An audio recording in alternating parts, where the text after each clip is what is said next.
नमस्कार, मेरा नाम आरती सिंह है। आज हम हमारे साथ बैठी हैं चांदनी पांडे जी, जिनका विवाह पिछले 15 साल संपन्न हुआ इनके विवाह को, और अभी कुछ ही साल पहले इनको पता चला कि इनके हस्बैंड ने इनको धोखा दिया है। और धोखा इस तरह का कि वो विवाहित होते हुए 2 बच्चे उनके हैं, उसके बावजूद भी उनका मैटरनल अफेयर सामने आया है, जिसके बारे में हम चांदनी जी से उनकी पूरी व्यवस्था जो है शादी का, विवाह का पूरा लेकर के अभी तक का जो उनका समय, किस तरीके से ये चीज़ें उनके सामने कैसे आई हैं और किस परेशानियों से उनको सामना करना पड़ा 2 बच्चों को लेकर के, आज वो कैसे अपनी ज़िंदगी बिता रही हैं, अपने मायके में रह रही हैं। इनको इनके ससुराल पक्ष से किसी भी तरह की कोई मदद की कोई उम्मीद नहीं है। इनका डिवोर्स का केस भी कोर्ट में चल रहा है। तो मैं आज जनता से ये पूछना चाहती हूँ, जहाँ पे हमारे भारत देश में हमारे माननीय प्रधानमंत्री जी महिलाओं की सुरक्षा की बात करते हैं, महिलाओं के लिए हमेशा सभी समाज के लोग बड़े बड़े ठेकेदार खड़े रहते हैं कि हम महिलाओं को पूछते हैं देवी के रूप में। आज एक महिला इस तरह से पीड़ित जो है, उसको उसकी सुरक्षा या उसकी मदद करने के लिए समाज से मैं अपील कर रही हूँ। वो आगे आकर के 2 मासूम छोटे बच्चों का भविष्य का सवाल है। एक महिला अकेले 2 बच्चों के साथ अपना जीवन भरण पोषण कैसे करेगी, वो मैं समाज से सवाल पूछना चाहती हूँ। तो हमारे बीच चांदनी जी मौजूद है, उन्हीं से हम उनकी पूरी कहानी व्याख्याएं सुनेंगे, उनकी आप बीती कहानी। नमस्कार, मैं चांदनी संजय पांडे। मेरी शादी 2011 में अरेंज मैरिज थी। मेरे पापा ने शादी की थी और ये जो रिश्ता है जिन्होंने मिला है वो मेरे चचा ससुर मेरे हस्बैंड के चाचा थे। शादी के पहले उन्होंने बहुत अच्छी बातें की, भरोसे में लिया मेरे पेरेंट्स को। मेरे पापा को इतना कॉन्फिडेंस दिया कि पापा ने ज़्यादा कुछ इंक्वायरी भी इन लोगों के लिए किया नहीं और हमारी शादी हो गई। शादी के टाइम पे इन्होंने काफ़ी कुछ दहेज की डिमांड की थी। मेरे पापा की मैं पहली बेटी थी, हम 3 भाई बहन, मतलब मैं 3 बहन हूँ, मुझे 1 भाई है। तो मैं घर की, मेरे पापा की सबसे बड़ी बेटी थी और मैं यूपी से बिलोंग करती हूँ, जहाँ पे दहेज प्रथा काफ़ी तेज़ी से चलता है, हाई है। और इन्होंने काफ़ी कुछ दहेज में जब ये डिमांड की तो मेरे पापा की जितनी कैपेसिटी थी, उस वक्त मेरे पापा का अच्छा खासा बिजनेस था, तो उन्होंने सारी फुलफिल करने की कोशिश की। और शादी के बाद इन्हें ऐसा लगा कि शादी के टाइम पे इन्हें कुछ चीज़ें कम मिली हुई हैं, जिसकी वजह से इन्होंने स्टार्टिंग से ही मुझे टॉर्चर करना शुरू कर दिया। और मुझे चीज़ें समझ नहीं आ रही थी कि ये चीज़ें हो क्यों रही है। मुझे लगा समय के साथ शायद चीज़ें अच्छी होने लगेंगी, धीरे धीरे सारी चीज़ें अच्छी हो जाएंगी, बट चीज़ें आज इस तक आ गया कि मतलब मेरा रिश्ता भी टूटने के कगार पे और इन लोगों की असलियत भी सामने आ गई है। जिस दिन मेरी शादी हुई थी, शादी में ही विदाई हुआ था और फर्स्ट डे मैं इनके घर में पैर भी नहीं रखी थी। मुंबई में मेरी पूरी फैमिली रहती है। शादी भी मेरी मुंबई से ही हुई थी और मेरा जो ससुराल है चनौत कॉलोनी में है। मेरे हस्बैंड और सब आने के बाद फर्स्ट डे ही मुझे बिल्डिंग के नीचे ड्रॉप किया और सब गायब हो गए। मुझे बोले रुको, हम आ रहे हैं, हमारा रिचुअल है, सब आ रहे हैं। और गाड़ी वाला, काफ़ी टाइम गाड़ी में मैं बैठी रही। उसके बाद गाड़ी वाला बोला भाभी आप उतरिए, हमें गाड़ी टर्न करना है, और वो गाड़ी भी चला गया। मैं 1.5 से 2 घंटे तक बिल्डिंग के नीचे ही स्टॉप रही।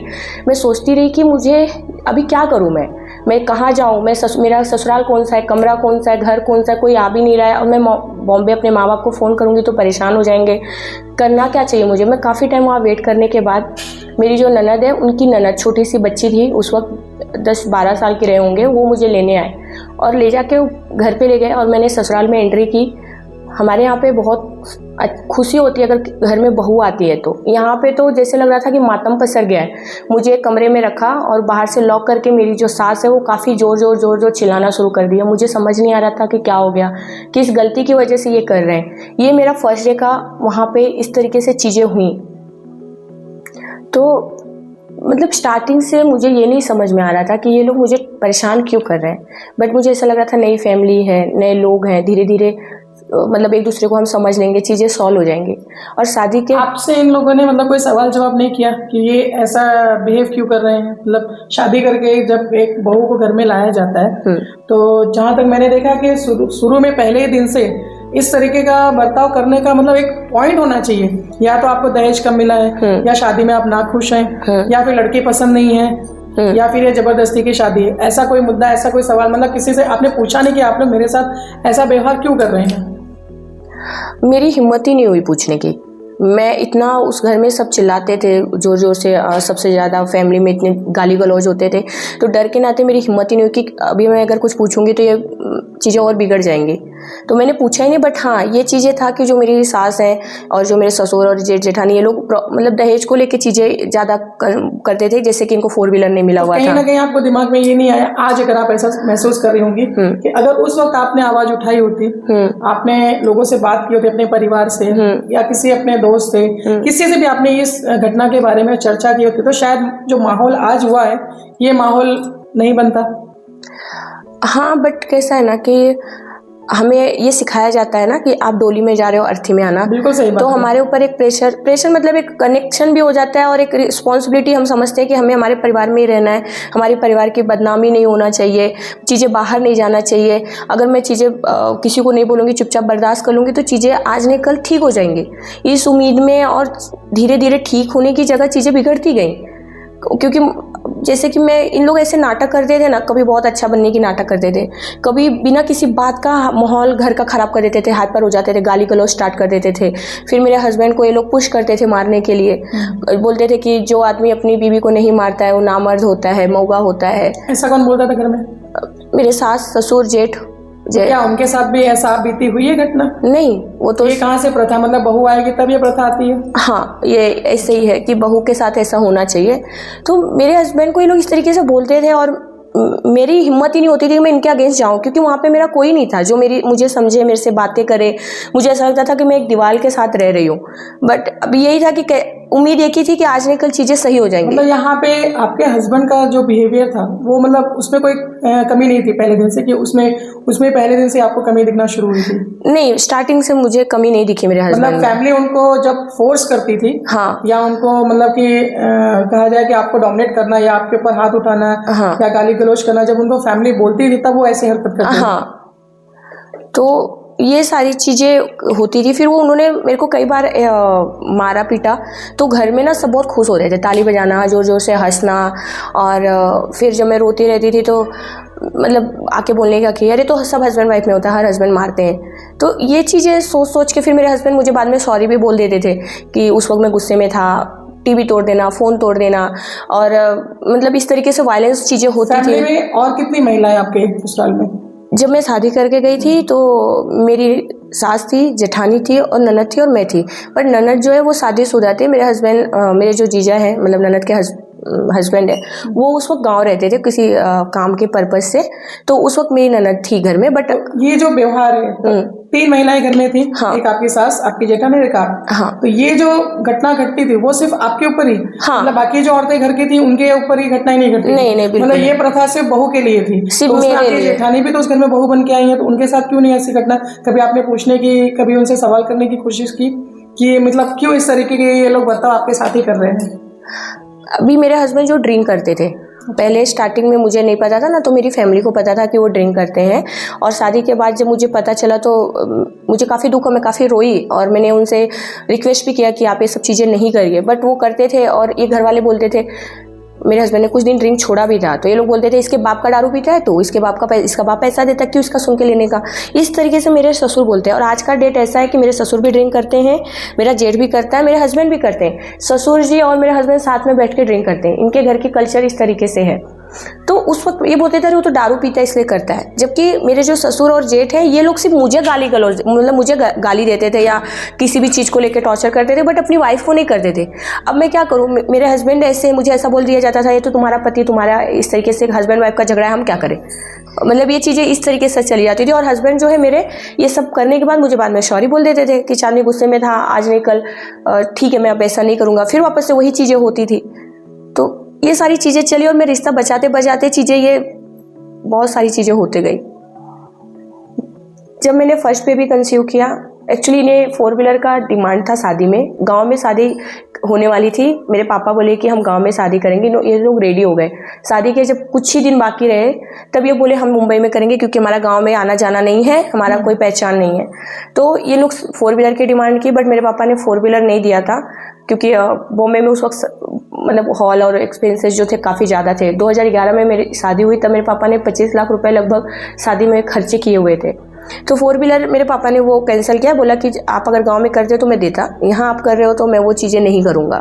बाकी मेरे पापा ने सारा गोल्ड और बहुत सारा बर्तन, वहाँ से काफ़ी बड़ा ट्रक भर के सामान आया था, और वीडियोज़ भी है हमारे पास, फ़ोटो शादी के हैं तो उसमें चीज़ें हैं, और जो शादी में उस वक्त थे उन्हें भी चीज़ें पता है कि क्या क्या मेरे घर से इन्हें मिला हुआ था। तो फिर ये सारी चीज़ें हुई। जब मेरी शादी को 2 महीना हुआ, मेरे हस्बैंड ने मेरी मम्मी को फ़ोन करके बोला कि मैं चाहता हूँ मेरी बीबी पढ़े, और मुझे फोर्सली प्यार से मैनिपुलेट करके मेरे मम्मी के घर पे छोड़ा। मैंने बोला कि मुझे आप पढ़ा, मैं 12th में ही थी जब मेरी शादी हुई, 18 साल की थी, तो मैंने बोला मैं यहीं पढ़ूंगी, आपके घर के सामने कॉलेज, आप प्लीज़ मुझे पढ़ाइए। तो बोले नहीं नहीं, आप यहाँ नहीं पढ़ पाओगी, हमारे घर की बहुएं बाहर नहीं निकलती हैं, जबकि उनकी भाभी सब निकलते थे, बट मेरे लिए वो पाबंदी थी। तो मैंने कभी क्वेश्चन ही नहीं किया इनसे, क्योंकि मुझे क्वेश्चन के बदले मतलब गाली गलौज चीज़ें होती थी, ये तो जवाब लड़ा रही है, बोल रही है, तो मैं चीज़ें जो ये लोग बोल देते थे वो मैं मान लेती थी। तो फिर मैं बॉम्बे में गई, सॉफ्टवेयर इंजीनियरिंग के मेरे पापा ने एडमिशन कराया NIIT में।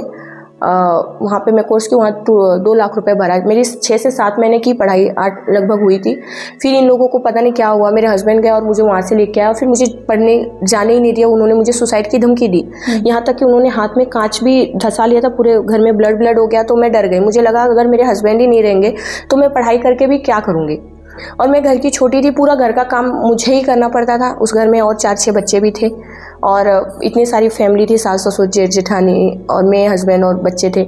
सब काम करने के बावजूद अचानक से घर में आना, मैं खाना बना रही हूँ किचन में, हस्बैंड का आना मारना, ज़ोर ज़ोर से गाली देना, पूरा मुझे डर लगता था, शर्म भी आता था, लोग क्या बोलेंगे, रोज़ इनके घर में झगड़ा हो रहा है। और फिर मेरा जो है छवि, मेरी सास और मेरे जो इन लॉज हैं वो बाहर ख़राब करते थे कि अरे वो तो यहाँ रहना नहीं चाहती है, वो तो मुंबई वाली लड़की है, उसको यहाँ रहना ही नहीं है, फिर क्या उसको बच्चा ही नहीं होगा। शादी के फर्स्ट महीने में इन्होंने मेरा उषा हॉस्पिटल में चेकिंग कराया कि इसको ये बाज है, इसको बच्चा नहीं होगा। मेरे पापा को भी फ़ोन करके बुलाया, मेरे पापा ने बोला ठीक है आप चेक कराइए, अगर कोई प्रॉब्लम निकलेगा तो हम उसका इलाज कराएंगे। इन्होंने मुझे हर तरीके से मेंटली और फिजिकली टॉर्चर किया। इन्होंने मुझे इतना मारा है कि मेरे बॉडी में आज भी बहुत सारे चोटों के निशान अभी भी बचे हुए हैं। और मारते थे, पीटते थे, और मुंबई ले जाकर छोड़ के चले आते थे, और फिर कुछ समय के बाद जाते थे वहाँ पे, हाथ पैर जोड़ के लेके आ जाते थे। आपने अपने मायके में बताया नहीं कि आपके साथ इस तरीके की घटना घटी? मैंने काफ़ी समय तक ये चीज़ें छुपाई, और उसके बाद धीरे धीरे घर पे पता चलने लगी, क्योंकि मेरे जो पापा हैं, जब मेरी शादी पड़ी थी तो उनके कुछ हेल्थ इशूज स्टार्ट हो गए थे, और मैं थोड़ा सोसाइटी को भी डरती थी कि अगर मेरे ससुराल मायके वालों को या मेरे रिलेटिव को कहीं से कुछ पता चला तो बेइज्जती होगी मेरे घर की। ये सोच के मैं चीज़ें बहुत समय तक उसको हाइड करती रही। उसके बाद ऐसा लगता था कि एक डर सा मतलब डर हो जाता था कि फैमिली टूट जाएगी। फिर उस बीच मेरे 2 बच्चे भी हो गए। शादी के 2 साल बाद मेरी एक बेटी हुई और फिर बेटा हुआ। और जब मैंने फर्स्ट बेबी कंसीव किया था, मेरी बेटी 2 महीने की थी, उस वक्त मेरे हस्बैंड ने मुझे बहुत मारा था। पूरे बॉडी में मेरे स्क्रैचेस हो गए थे मार मार के, और इन्हें इन लॉज नहीं मरवाया था, और फुटबॉल की तरह के मुझे घर में पटक पटक के मार रहे थे। और फिर 13 बार मेरी मम्मी को फ़ोन किया और बोला आओ और अपनी बेटी को लेके जाओ, और मुझे फ़ोन देते थे, बोलते थे बुला तेरी माँ को और लेके जा। मैं फ़ोन कट कर देती थी, और मैं फ़ोन जब कट करती थी तो एक बार ऐसा हुआ कि फ़ोन चालू छूट गया, और मेरी मम्मी ने वो रोते हुए मेरी आवाज़ सुनी, और उसके बाद इन्होंने बोला तो मेरे को गोल्ड चाहिए और गोल्ड चाहिए, नहीं तो तेरी बेटी आ लेके जाए यहाँ से। तो मेरी मम्मी रात को, क्योंकि मुंबई और गुजरात में मतलब वापी में काफ़ी डिस्टेंस है, मेरी मम्मी घबरा के मेरे पापा, मेरे मौसा और मेरे चाचा वो सब आए कि ये क्या हो गया, कुछ हो गया। तो आने के बाद उन्होंने बोला कि अगर हम डायरेक्ट घर पे जाते हैं तो कहीं ना कहीं एलिगेशन ये लोग लगा सकते हैं कि मारपीट करने आए या कुछ भी आया। तो हम एक पुलिस स्टेशन में एक NC डाल के जाते हैं कि भाई देखो ये लड़की के साथ ऐसा ऐसा हो रहा है। फिर मेरे पापा ने सब पुलिस को बताया, और जब गए घर पे तो मेरे हस्बैंड उनका पैर पकड़ के रोने लगे कि नहीं मैं अपनी बीबी को जाने नहीं दूंगा। इस तरीके से वो लोग ड्रामा करते थे। फिर मैंने भी सोचा कि अभी अगर मैं चली जाऊंगी चीज़ें और बिगड़ जाएंगी, और फिर वो केस चला 498 दहेज का। बट मुझे किसी भी हाल में मेरा रिश्ता नहीं तोड़ना था। मुझे मेरे हस्बैंड के साथ, मेरे इन-लॉज के साथ रहना था। मैं चाहती थी मेरे बच्चों को उनकी पूरी फैमिली का प्यार मिले और अपने पेरेंट्स का साथ रहे। इसके लिए मैं चीज़ें बहुत ज़्यादा मैंने बर्दाश्त किया चीज़ों को। और मेरे हस्बैंड ने मुझे मैनिपुलेट भी किया कि चांदनी देख, बीच बीच में झगड़ा करना, मारपीट करना, फिर चांदनी मैं सुधर जाऊँगा, तू जैसे बोलेगी वैसे रहूँगा, तू केस वापस ले ले, फिर हम अच्छे से रहेंगे, तेरे को क्या डिवोर्स चाहिए, तेरे को नहीं रहना है, मैं मर जाऊँगा तेरे बिना। बार बार ये मुझे बार बार सुसाइड की धमकी वो दे रहे थे। मुझे पता चला कि गवर्नमेंट एडवोकेट जो है मेरे मैटर में है। मैंने उनसे पूछा कि सर ऐसा ऐसा चीज़ है, मुझे क्या करना चाहिए। तो उन्होंने बोला कि आप रविन्द्रनाथ पांडे के पास जाओ, बहुत अच्छे एडवोकेट है। तो रविन्द्रनाथ पांडे जी के पास मैं गई, जो वापी के एडवोकेट है।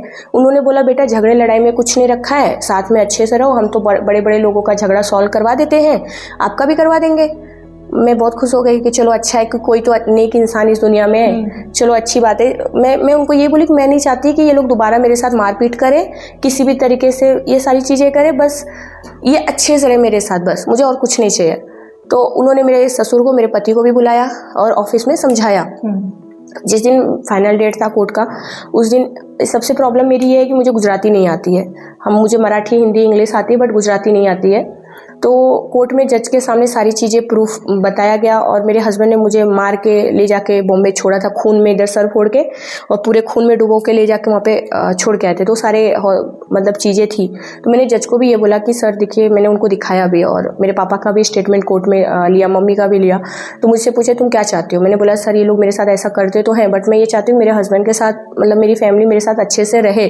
तो जज ने, मेरी शायद ये बहुत बड़ी गलती हुई होगी उस वक्त, मुझे नहीं समझ था इतना। जज ने बोला कि बेटा आप अलग हो जाओ। मैंने बोला नहीं सर, मुझे अलग नहीं रहना है, मैं मेरे हस्बैंड को उनकी फैमिली से दूर नहीं करना चाहती हूँ। मुझे घर ने मेरा क्या बिगाड़ा है, मैं बस इतना चाहती हूँ कि आप इन्हें समझा दीजिए और ये लोग मेरे साथ अच्छे से रहें। और तब तक मेरे हस्बैंड ने मुझे ये कॉन्फिडेंस भी दिया था, बट कहीं ना कहीं मुझे डर था कि शायद ये लोग आगे बदल जाए। तो जज ने बोला कि जो आपके पास सबूत है, अगर आप यहाँ आज जमा करते हो तो इनको 7 साल की जेल हो जाएगी और मैं कुछ नहीं कर पाऊँगा, ये विक्टिम होंगे। तो आप अगर आज केस खत्म होता है तो कल आप वापस केस कर सकते हो अगर इन्होंने आपको परेशान किया। मुझे इतनी नॉलेज नहीं थी, तो मैंने बोला ठीक है कोई नहीं। मैं बोली बट सर आप ऐसा पेपर बनाना कि मतलब कुछ भी अगर आप लिख रहे हो कि मतलब इन्हें सजा ना हो, बट ये मेरे साथ अच्छे से रहे। मेरा ये स्टेटमेंट था, शायद ये मेरी गलती थी, क्या मालूम। और रविन्द्रनाथ पांडे ने वहाँ पे ये चीज़ें लिखाया कि टीवी देखते समय रिमोट के लिए मेरे हस्बैंड का झगड़ा हुआ, मेरे पापा ने आके केस किया, ये करके केस खत्म हो गया वहाँ पे। ये केस घरेलू नोकझोंक के उस पे। हाँ। तो फिर फर्स्ट डे जो दहेज के सामान आया था ट्रक में भर के, उसी दिन से इन्होंने तोड़फोड़ मचाना शुरू कर दिया। बट मेरी मम्मी जो थी उन्होंने बोला था बेटा हम जो भी सामान आपको दे रहे हैं वो यूज़ करे, तोड़े फोड़े कुछ भी करे, आप कुछ बोलना नहीं कि ये मेरे मैके से आया है, मतलब एटीट्यूड या कुछ भी इस तरीके से घर का माहौल ख़राब मत करना। हमने आपको दे दिया, वो कुछ भी करे। मैंने अपने घर पे कुछ बताना भी।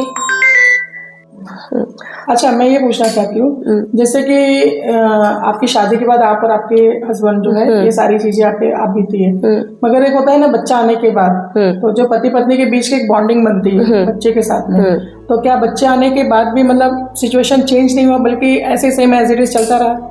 हाँ, और खराब हो गया।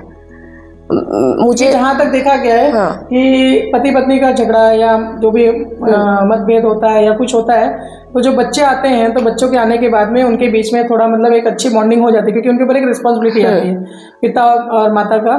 तो एटलीस्ट अपने लिए नहीं तो बच्चों के भविष्य के लिए वो सारी चीज़ों को कॉम्प्रोमाइज़ करके और आगे बढ़ने के लिए सोचते हैं। तो आपके साथ में ऐसा कोई मतलब घटना नहीं घटी? नहीं, मैं आपको बताना चाहूँगी, माहौल और बिगड़ गया। हाँ, मैं आपको बताना चाहूँगी। अच्छा हुआ आपने ये क्वेश्चन पूछा, क्योंकि मैं इतने सालों की स्टोरी बीच में बहुत सारी चीज़ें स्किप हो जाती हैं। जैसे मैंने बताया शादी के 2 फर्स्ट मंथ में इन्होंने मेरी चेकअप करवाया बेबी के लिए, बच्चा नहीं हो रहा है। शादी के 2 साल में मेरी पहली बेटी हुई, 2011 में शादी हुई, 24 मार्च 2013 को मेरी बेटी हुई। और ये सारे जो केस हुए मैंने बताया कि उस दौरान पे हुआ। और जब मेरी बेटी हुई मैम, मैं जिस दिन मेरी डिलीवरी उस दिन तक मैं घर पे काम करके गई और मतलब पेन में भी थी तब। और जिस दिन मैं हॉस्पिटल में बेबी होने के बाद नेक्स्ट डे घर पे आने के बाद भी मुझे सारा चीज़ें करना पड़ा। फिर भी मैं कुछ बोलती नहीं थी, मुझे डर लगने बहुत, तब तक इन लोगों ने मुझे बहुत डरवा दिया था, मतलब ऐसे माहौल बना बना के।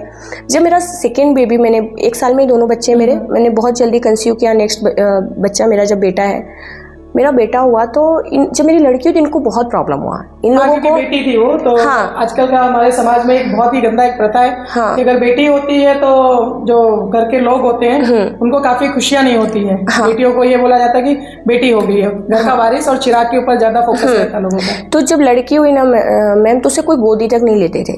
हाँ, और कोई मतलब खिलाना भी पसंद नहीं करते थे। मेरे हस्बैंड ने वो थोड़ा थोड़ा कभी कभी ले लेते थे, तो मैं उनकी फ़ोटोज़ लेके फेसबुक पे डालती थी, उनके डालती थी और मेरे भी, कि जिससे मेरे जो इन लॉज रिश्तेदार हैं उनको लगे कि हमारे लाइफ में सब बेटर है। और मेरे ससुराल वालों को मैम एक चीज़ से और प्रॉब्लम है, कलर।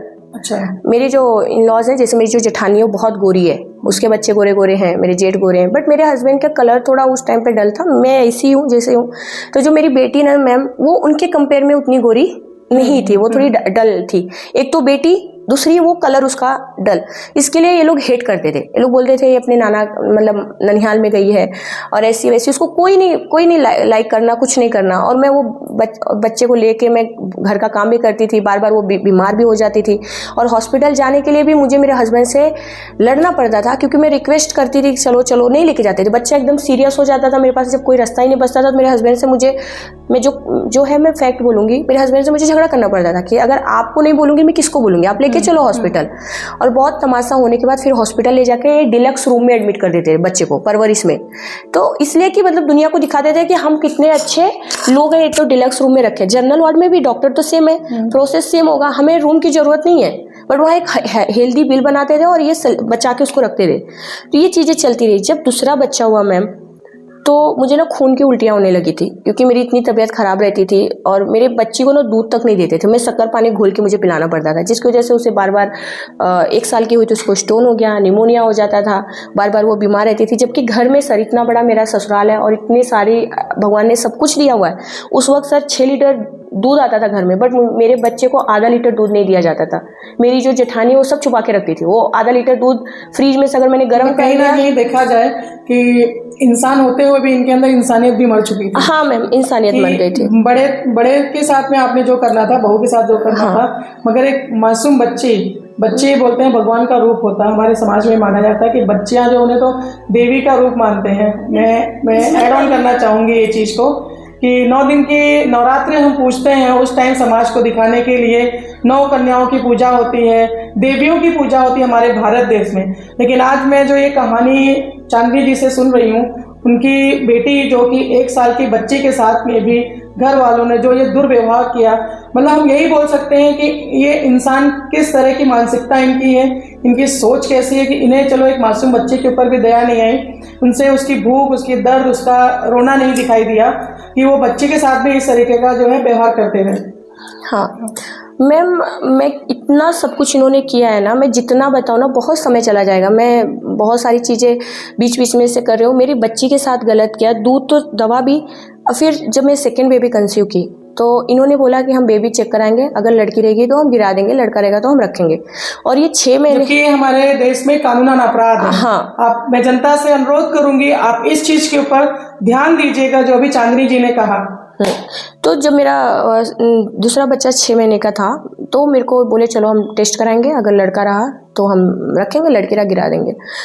मैं वहाँ पे मैंने इनसे फाइट किया। मैंने बोला कि मैं और अब ये स्टेप नहीं लूँगी, बिकॉज कि मेरा बच्चा छोटा भी है। दूसरा चीज़, मैं 6 महीना प्रॉब्लम फेस की हूँ और मैं ये पाप नहीं कर सकती, मेरी इतनी हिम्मत नहीं है कि मैं पाप करूँ। फिर तो भी इन्होंने मेरे ऊपर काफ़ी प्रेशर डाला, तो फिर मैंने इनको एक धमकी दी। ये धमकी दिया कि अगर आपने मेरे साथ फोर्सली मेरा बच्चा गिराने की कोशिश करेंगे तो मैं पुलिस कंप्लेन कर दूँगी और फिर आप सबको जेल होगी, क्योंकि मैं मेरा बच्चा किसी भी हाल में नहीं गिराऊँगी। और तब जाके मेरा जो बच्चा है, भगवान की कृपा से वो लड़का ही हुआ जो इनको चाहिए था। और मैम, जब मेरा लड़का हुआ उस वक्त मेरी तबीयत इतनी ज़्यादा ख़राब थी और मेरे बच्चे की भी इतनी ज़्यादा ख़राब थी। उस टाइम पे मेरे को जॉइंटिस हो गया था, 14,000 उसकी काउंट बढ़ गया था, जिसकी वजह से मेरी बचने की नहीं मैम, ये जॉइंटिस ही जो है वो 14,000 पॉइंट हो गया था। जॉन्डिस। हाँ, तो उसमें क्या हुआ कि मेरी और मेरे बच्चे दोनों की बचने की कंडीशन नहीं थी। पहले मैं उषा हॉस्पिटल में थी, ये बोलते थे नाटक करें, वहाँ से 5 दिन में इन्होंने छुड़ा लिया और फिर मैं खड़ी भी नहीं हो पाती थी, मैं बहुत सीरियस हो गई। तो मैंने मेरी ननद से रिक्वेस्ट किया, दीदी मुझे आप हॉस्पिटल ले चलो, और मेरी ननद ने उस वक्त जो मेरे साथ अच्छा किया, मैं उसके लिए नहीं बोलूँगी। मेरी ननद उन्होंने मेरा सपोर्ट करके और मुझे हॉस्पिटल 21st सेंचुरी में लेके गए। वहाँ ले जाने के बाद डॉक्टर ने बोला दोनों में से कोई एक बचेगा, यानी तो क्योंकि मेरा बच्चा जो 8 महीने में हुआ है, उन्होंने बोला हमें बच्चे को करना पड़ेगा, नहीं तो फिर प्रॉब्लम बढ़ जाएंगे आगे, हम ट्रीटमेंट प्रॉपर नहीं हो पा रहा है। तो मैम, उस दौरान मेरा लड़का हुआ और उसको हार्ट की प्रॉब्लम थी, इसके लिए उसे अमित हॉस्पिटल में रखा गया। उस वक्त मेरे जो इन लॉज हैं उन्होंने इसके जो एक्सपेंसेस है उन्होंने उठाया है। मेरे घर वालों से भी डिमांड की, कुछ हेल्प मेरे फैमिली ने भी किया है, बट जो उन्होंने मेरे साथ अच्छा किया मैं वो आपको बताऊंगी कि उन्होंने किया है।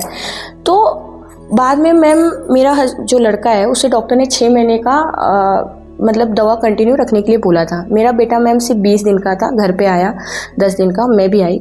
एक 36 रुपीज़ का मैम दवा आता था हार्ट का, वो जो सारे दवाई थे उसमें कुछ हार्डली 36 रुपीज़ का था। तो वो दवा ख़त्म हो गया था।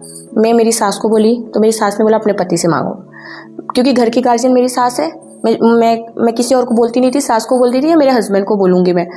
फिर उन्होंने ख़त्म हो गया। मुझे डर लगता था क्योंकि मेरा बच्चा भी मर के बच्चा था, तो मुझे बहुत ज़्यादा डर था। मैंने हस्बैंड को बोला, हस्बैंड ने नहीं लाया और मैं रिक्वेस्ट करती रही, फ़ोन की, मैसेज की, नहीं लाया। फिर जब घर पे शाम को आया मुझे बहुत गुस्सा आया।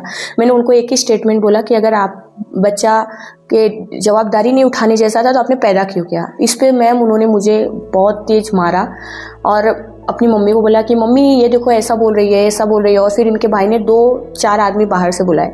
मेरी सिर्फ 20 दिन की डिलीवरी हुई थी मैम। बाहर से आदमी बुलाए जिसमें रामगले था और पांडे जी थे और 2-3 आदमी थे, मैं उनका नाम नहीं जानती हूँ। और बोले मेरे जेठ ने कि इस गंदी गंदी गालियाँ दी, बोले इसको घर से निकालो। और मैंने बोला मुझे कोई हाथ नहीं लगाना। मेरे कैपेसिटी के अनुसार मैं इनसे मतलब बचने की कोशिश कर रही थी, मुझे कोई हाथ मत लगाना। बट मैम इतने सारे लोग और मुझे मतलब मैं कैसे बचती। फिर मैंने बोला कि मेरा हस्बैंड जहाँ रहेंगे मैं वहीं रहूँगी। तो इन्होंने सब षड्यंत्र खेला और मेरे को घसीट के मुझे घर से निकाला रात को। एक सेकंड, जब भी आपके साथ ये सब घटनाएं घटती थी तो जैसे कि आप एक सोसाइटी में रहते हैं, हाँ। सोसाइटी में हमारे अड़ोस पड़ोस में भी काफी लोग रहते हैं, तो वो आपके कभी अड़ोसी पड़ोसी भी कभी सवाल जवाब पूछने नहीं आए आपके घर वालों से कि आपके घर में ये रोज क्या नाटक चल रहा है? और उस दिन भी जब रात को 11 बजे आपको इस तरीके से आपके साथ घटना घटी, तभी भी कोई अड़ोसी पड़ोसी आपके मदद के लिए नहीं खड़ा हुआ? नहीं मैम, एक्चुअली कैसा है ना कि ये लोग इतने झगड़ालू प्रगति के लोग हैं कि इन लोगों से ना सोसाइटी वाले डरते हैं। इनके मैटर में कोई आना ही नहीं चाहता। हाँ, आना ही नहीं चाहता है।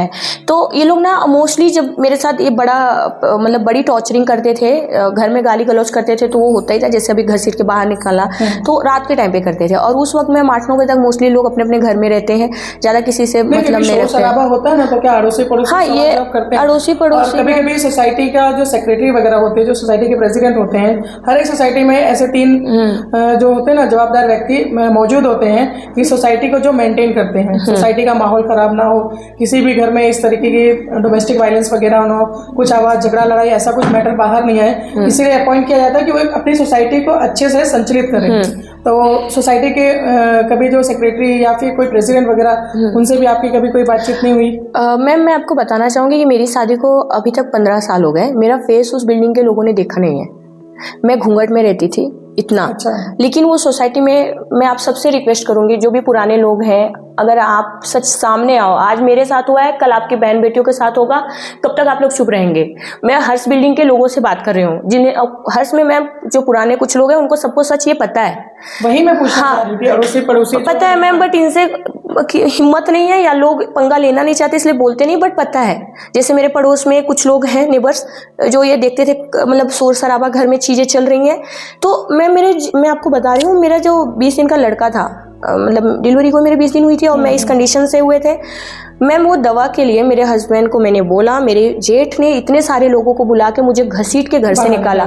और निकालने के बाद मैम मेरे 1 साल की मेरी बेटी और गोदी में मेरा बेटा, मैं बोली कि मैं मेरा बच्चा नहीं छोड़ूंगी, और वो मेरा लड़का छीन रहे थे। दे गाली दे रहे थे गंदी गंदी, और मेरे को बोले थे दे। मैं बोली मैं मेरा बच्चा नहीं दूंगी, चाहे जो हो जाए। तो मुझे पता था ये लड़की पूछेंगे नहीं, लड़का ही चाहिए इनको। तो लड़की को वो गोदी मेरे मतलब वो पीछे पीछे आ रही थी, और बेटा मेरा जो है वो गोदी में मैं लेके तो मेरे को निकली, नीचे उतरी।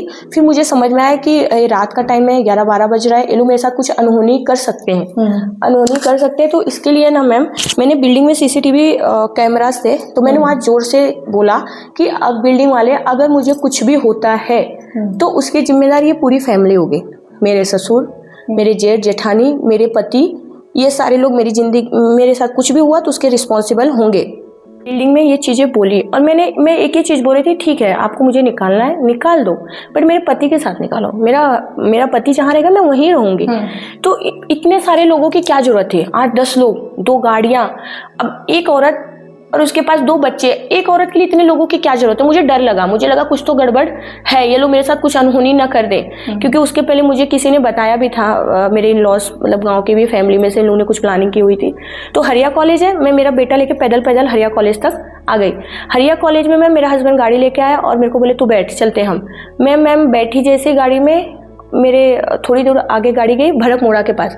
भड़क मोड़ा के पास आया मैम, और वहाँ पे ना धड़ाधड़ गाड़ी रुकी और धड़ाधड़ इतने सारे मुस्टंडे मेरे गाड़ी में बैठने लगे। मैं डर गई, और जब मैंने उनको बैठते हुए देखा, मैंने तुरंत दरवाजा खोला और नीचे उतर गई।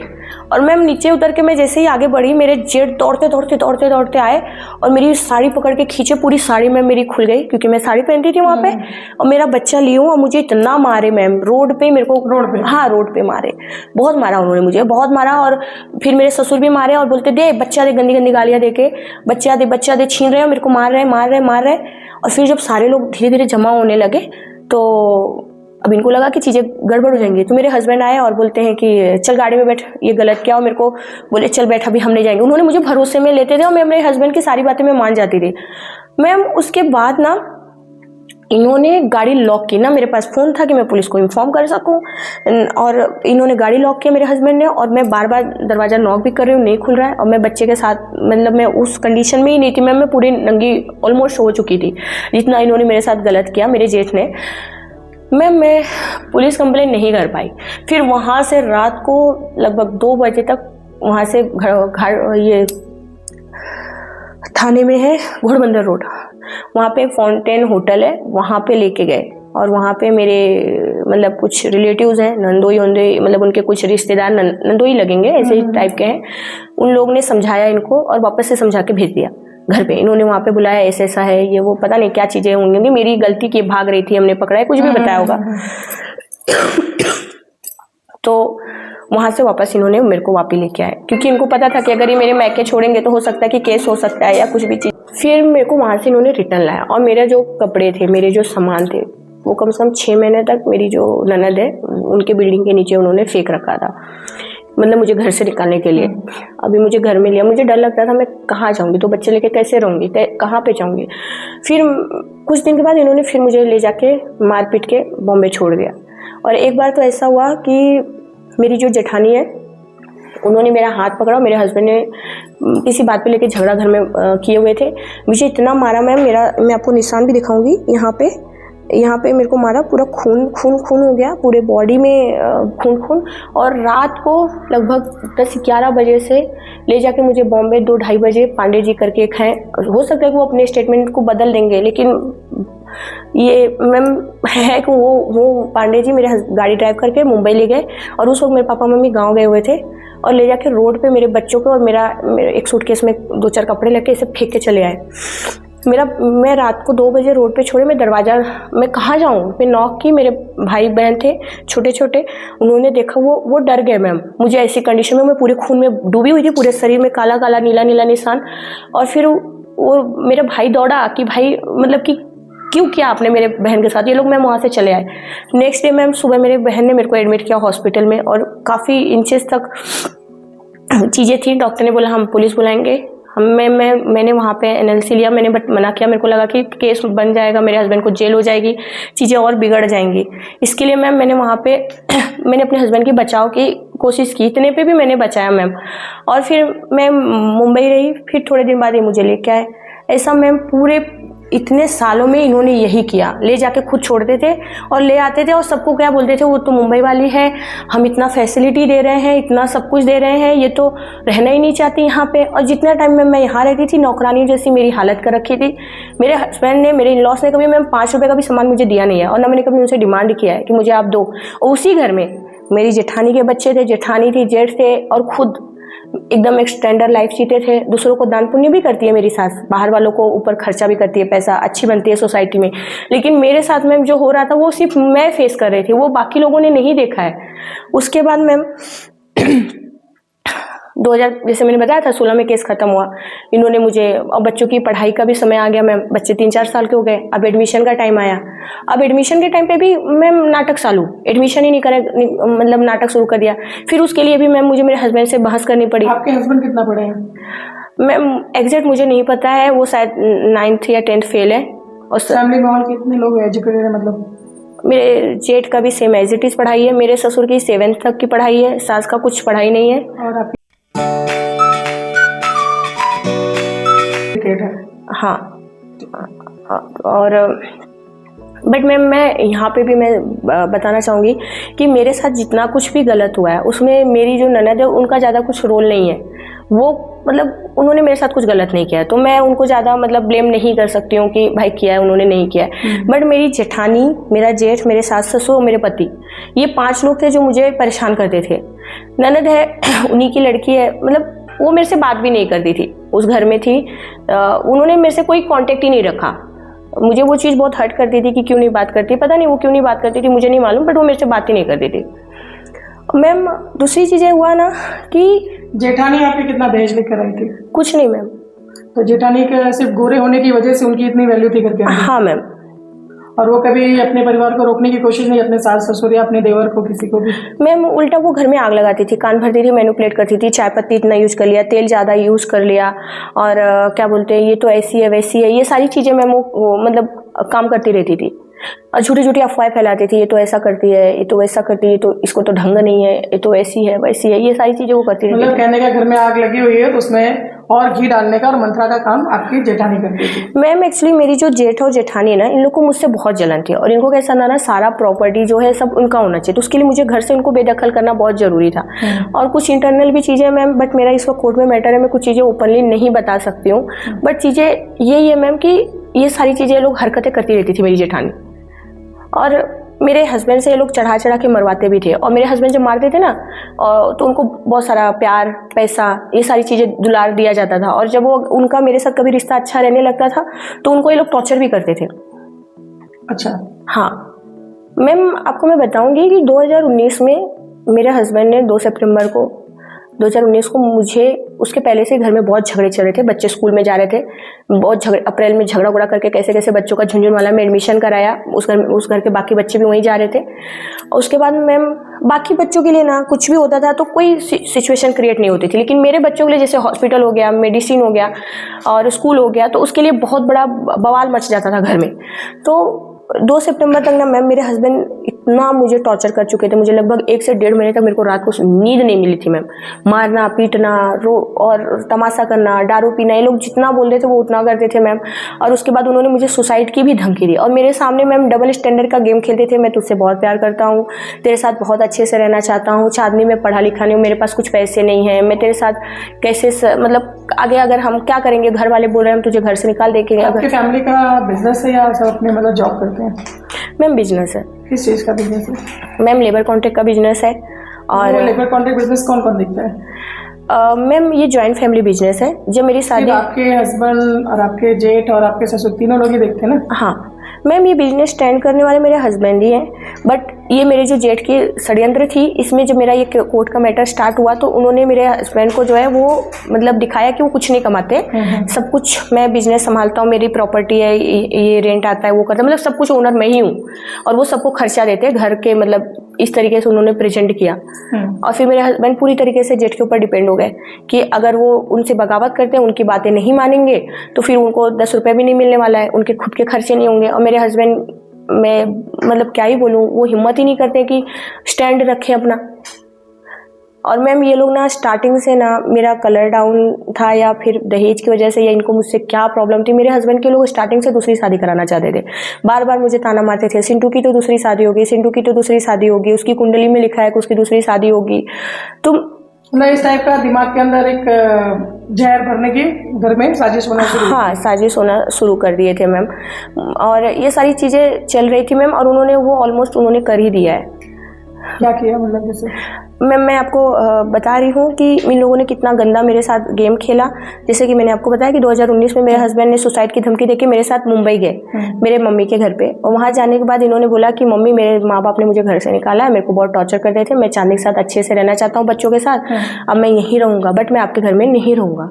तो मेरी मम्मी ने मुंबई में कल्याण में मेरे पापा मम्मी का घर था, तो मेरे पापा मम्मी ने चाबी दिया, बर्तन, सामान, राशन, सारी चीज़ें मेरे पापा मम्मी ने बोला बेटा ठीक है, अगर आप ज़िंदगी गुजार बसर करना चाहते हो रोज रोज के झगड़े से, कोई नहीं, आप लोग वहाँ रहिए, सब कुछ व्यवस्था किया मैम। उसके बाद मेरे हस्बैंड ना मेरे को बार बार बोलते थे तेरे पापा को बोल 20 लाख रुपए दे, इसका होलसेल का धंधा डाल देता हूँ, फिर बोल तेरे पापा को 4 व्हीलर निकाले, ओला में गाड़ी चलाऊंगा क्योंकि मैं कमाया नहीं हूँ, कुछ नहीं है। और ये सारी चीज़ें बार बार मेरे पापा को मतलब मुझे बोलते रहते थे। बट मैम मेरे पापा मम्मी की भी कंडीशन ठीक नहीं थी, मैं कैसे उनको बोलती, क्योंकि मेरे बाद मेरे और भी भाई बहन हैं। और ये शादी से ही स्टार्ट है मैम। जब भी मेरी शादी हुई ना, वो 4 व्हीलर इनको चाहिए था तो मेरे पापा ने नहीं दिया है। और वो चीज़ें बार बार की मतलब सोसाइटी बोल रही है कैसे तुम्हारा ससुराल वाले नहीं दिए हैं कि तू, मतलब ये सारी चीज़ें मैम अपनी बेटी को ही तो देना था, तुम्हारी बेटी को तो हम घुमाते इस तरीके से। उन्होंने नहीं कमाया है लेकिन हाथ पैर तो चलते थे ना। हाँ मैम। या उनको कोई हेल्थ इशू था मतलब? नहीं, कोई हेल्थ इशूज नहीं थे। तो अपना बिजनेस कुछ भी शुरू खुद कर सकते थे ना। हाँ, बार बार पैसे मांगने वाली, ये तो मतलब एक तरीके से प्रताड़ित करना हुआ देश के लिए कि मतलब आप अपने मायके से ही पैसे लेकर आओ तो मैं बिजनेस कर सकता हूँ। हाँ, अपने पिता से ही मांग सकते थे वो? नहीं, पिता से नहीं। और मैम मैं आपकी इनकी साजिश बताती हूँ, मेरे पास एविडेंस भी है। इन्होंने ये सब किया, उसके बाद मुझे 20-21 दिन बाद छोड़ के भागा है। इनके पापा ने, इनकी फैमिली ने इनको बुला लिया और ये उनको ड्रिंक करने के लिए पैसे देते थे। मैं छोटे छोटे 2-3-4 साल के मेरे बच्चे लेके मैं वहाँ पे रही कल्याण में। कितने समय तक रहे आप वहाँ पे? मैं कल्याण में मेरे पापा मम्मी थाने में रहते थे, मैं लगभग 6 महीने तक रही वहाँ पे अकेले बच्चों। फिर ना मैम मैंने वहाँ पे ओड़ा पाव भी बेचा कि जब मैं मेरे मम्मी पापा के पास नहीं जाना चाहती थी, मैं इस उम्मीद में थी कि आज नहीं कल आएंगे, बट ये नहीं आए मैम। तो मेरे बच्चों को लेके ये सारी चीज़ें मैं मैनेज नहीं कर पा रही थी। तो मेरी मम्मी ने बोला कि बेटा आप अकेले कब तक रहोगे, आ जाओ आप थाने में हमारे पास रहो, क्योंकि बच्चे हैं 2 छोटे, कुछ हो गया कल, कोई आगे पीछे फैमिली नहीं है तो प्रॉब्लम बढ़ जाएगी। फिर मैं मेरे मम्मी पापा के पास गई और मेरे हस्बैंड को उन्होंने रिहैब डाल दिया। मुझे कुछ पता ही नहीं, नो कॉन्टेक्ट, कुछ नहीं। 1-1.5 साल तक वो रिहैब में मैं बहुत परेशान हुई, मतलब फ़ोन करने की कोशिश की। बाद में मुझे उनके दोस्त से पता चला, राहुल तिवारी करके एक है, उनसे पता चला कि मेरे हस्बैंड जो है वो रिहैब में है, नासिक में है। और उन्होंने बोला भाभी प्लीज़ आप मेरा नाम मत बताना, किसी को मत बताना कि वहाँ है और ऐसा है। तो मेरे को थोड़ा अच्छा लगा, चलो जाने दो, ड्रिंक व्रिंक छोड़ देंगे, अच्छे हो जाएंगे। मैम रिहैब से आने के बाद तो जो उसके पहले मतलब झगड़े उगड़े सब होने के बावजूद वो मेरे से बात करते थे, कांटेक्ट में थे मैम, लेकिन उसके बाद वो मेरे से कोई कांटेक्ट ही नहीं रखे। मैं डर गई, मैं बोली क्या हुआ। फिर उनके चाचा की डेथ हो गई थी, वो मुंबई आए थे, उनकी बाकी फैमिली मुंबई में रहती है। तो मैंने उनसे मिलने की कोशिश की, बात करने की कोशिश की। मैम मैं यहाँ गुजरात में भी आई उनसे कि मतलब क्या हुआ, प्रॉब्लम जानने के लिए। मुझे घर पे ले गए और घर पे उनके घर वाले जो गाली गलौज देना, और मतलब मेरे हस्बैंड सिर्फ चुपचाप सुनते रहते थे और ये गाली गलौज, फिर मुझे घर से निकाल देना। तो मुझे लगा मैम कि चीज़ें मतलब आज नहीं कल चीज़ें सही हो सकती हैं। फिर मैम पता है फिर बीच में 2020 में भी मेरे हस्बैंड मुंबई गए मेरे मम्मी के घर पे। वहाँ जाके मैम गाली गलौज देना, दारू पी के गंदी गाली मेरे भाई को, मेरी बहन को, मुझे देना। फिर मैंने जो शादी कराए थे मेरे चाचा ससुर, मैंने उनको फ़ोन किया, मैंने बोला चाचा ये ऐसा हो रहा है, क्या करूं मैं। और ये मेरे ससुराल वाले ही करते थे। इन्होंने डे 1 से मुझे टॉर्चर किया कि मैं खुद इन्हें छोड़ के चली जाऊं, बट मैंने नहीं गई मैम। तो इनको मुझ पर रहम नहीं आई और ना ये लोग थके, ये अपने गिरने की सारी हदें पार करते गए। फिर मेरे हस्बैंड जब वहाँ गए और फिर मेरे चाचा ससुर बोले कि तुम्हारा ससुराल उपवन में है, तुम खुद गलत हो, तुम खुद नहीं रहना चाहती ससुराल में, तुम्हारी दादी सास है, चचिया सास है, वो नहीं रख रहे, तुम आके यहाँ रहो। तो तुम्हारा पति भी यहाँ रहेगा, जहाँ पत्नी रहती वहीं पति रहता है। तो मैंने बोला कि ससुराल में पति रहता है, वहाँ पत्नी रहती है, मैके में पत्नी के साथ पति नहीं रहता है। तो उन्होंने बोला तुम उपवन में आके रहो। मैं उपवन में गई मैम, मेरे को 25 दिन इन्होंने रोड पे रखा, घर में एंट्री नहीं। वहाँ मेरे सास ससुर जाके पुलिस बुला रहे, तमाशा कर रहे हैं। और फिर पुलिस को दारू पी के मेरे हस्बैंड, मैंने जब पुलिस को सारी चीज़ें बताई वहाँ पे, तो पुलिस ने जब इनको इंक्वायरी के लिए बुलाया तो दारू पी के गंदी गाली दे रहे थे पुलिस वाले को। पुलिस वाले ने भी डांटा। बट मैम वही चीज़ है कि मैं बार बार कोर्ट के चक्कर में, या मैं मतलब रिश्ते खराब नहीं करना चाहती थी, बट मेरे पास है एविडेंस मैम, चीज़ें, बच्चे मेरे, मैं भूखे प्यासे कैसे रोड पे थी। और वहाँ पे भी पूरे इन लॉस थे मेरे, मतलब 3-4 चाचा ससुर सास, दादी सास थी। अब दादी सास की डेथ हो गई है। बाद में ये लोग ये बोल देते हैं कि हस्बैंड वाइफ का झगड़ा है, तुम जानो, तुम्हारा काम जाने।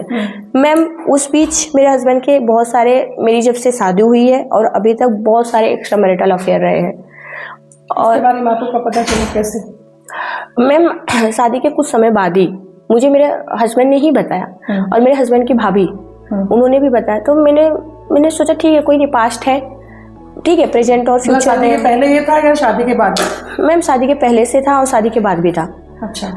तो ये चीज़ों को बट मेरे हस्बैंड वही है, ये बताने का पर्पस क्या था कि आप चले जाओ, मतलब ऐसा सुन के हो सकता है ये भी हो? हाँ, ये है, सही है? हाँ। क्योंकि क्या होता है ना, एक औरत सब कुछ बर्दाश्त करती है, लेकिन ये जो चीज होती है मैटरनल अफेयर हस्बैंड का, ये चीजें मतलब कि कोई भी लेडीज जो है बर्दाश्त नहीं कर सकती है। हाँ मैम। तो उन्होंने लास्ट ये मतलब पॉइंट यूज किया कि आप इस चीज से हाँ परेशान होकर के शांति से चले जाओ। हाँ, तो मैम मुझे ऐसा था कि ठीक है, अभी मतलब जो है मैं उसमें कुछ नहीं कर सकती, शादी हो गई है, शादी के पहले कुछ नहीं बताया इन्होंने। तो मैंने उनको बोला ठीक है आपका पास्ट था ठीक है, बट प्रेजेंट में आप फ्यूचर मत नहीं करो आप, कोई बात नहीं है। तो मेरे हस्बैंड ने भी बोला ठीक है मैं नहीं करूंगा, बट वो करते रहे छुप छुप के मैम। चीजें बहुत लंबी स्टोरी हो जाएंगी। कोई ऐसी घटना आई? हाँ मैम, घर में ही है मैम कुछ चीज़ें, बट अभी मैं बता नहीं सकती ओपनली, बट बहुत सारी चीज़ें मैंने घटना देखी हैं। अभी रिसेंट का मैं आपको बताती हूँ। अगर आप मेरे साथ मेरे ससुराल चलो तो आपको अभी प्रेजेंट तथ्य मिल जाएगा कि वहाँ पे मेरे हस्बैंड मेरे ही बेडरूम में मेरी जगह पे वो किसी और को लेके है अभी। और इसके लिए उसके साथ मतलब उन्होंने शादी किया है?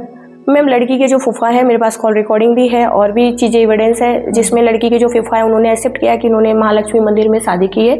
बट ये तो सामाजिक तौर पर शादी नहीं नहीं मैम, नहीं, मतलब कि हाँ क्योंकि कोर्ट में मैटर है मैम, कैसे करेंगे? बिल्कुल, कोर्ट में अगर मैटर है और मैं जीवित हूँ, मैं अभी लीगल वाइफ हूँ, कोर्ट ने डिसाइड ही नहीं किया है, हमारा डिवोर्स ही नहीं हुआ है, तो कैसे करेंगे? तो ये घटना कब घटी है?